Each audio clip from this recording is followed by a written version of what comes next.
সময় আসলে চলে যায় না। সময় আমাদের ভেতর দিয়ে হেঁটে চলে। এই তো সেদিন আমি ছিলাম শুধু কারো ছেলে।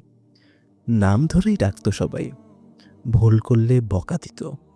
আবার ভেঙে পড়লে একটা মাথায় হাত রাখার মানুষ ছিল। তারপর কোনো ঘোষণা ছাড়াই আমি বড় হয়ে যাই। একদিন দেখি আমি বাবা হয়ে গেছি। নিজের ভয়গুলো গিলে ফেলি। কারণ এখন আমার ভয় পাওয়াটা বিলাসিতা নয়। কারণ পৃথিবী এখন আমার উপর ভর করে দাঁড়িয়ে।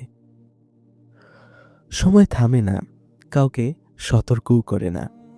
একদিন হঠাৎ করে কেউ আমাকে দাদা বলে ডাকে। শব্দটা কানে ঢোকে না, সোজা বুকের ভেতরে লাগে। আমি বুঝে যাই আমার আর ভবিষ্যৎ নেই।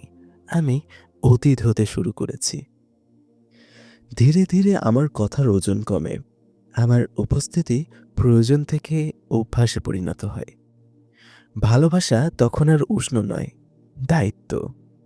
আমি কথা কমাই, হাসি লুকাই, কারণ বয়স বাড়লে মানুষের জায়গা ছোট হয়ে আসে। আর একদিন কোনো ক্লাইম্যাক্স ছাড়াই, কোনো ব্যাকগ্রাউন্ড মিউজিক ছাড়াই আমি চলে যাব। ঘড়ির কাঁটা চলতেই থাকবে, রাস্তায় মানুষও হাঁটবে, কেউ হাসবে, কেউ ব্যস্ত থাকবে, শুধু আমি থাকবো না। এটাই জীবন। শুরুটা ছিল কান্না দিয়ে, শেষটা হবে নীরবতায়। মাঝখানে এই অল্প সময় যেখানে আমরা সারা জীবন চেষ্টা করি বোঝা না হতে, একটুখানি মানুষ হয়ে থাকতে।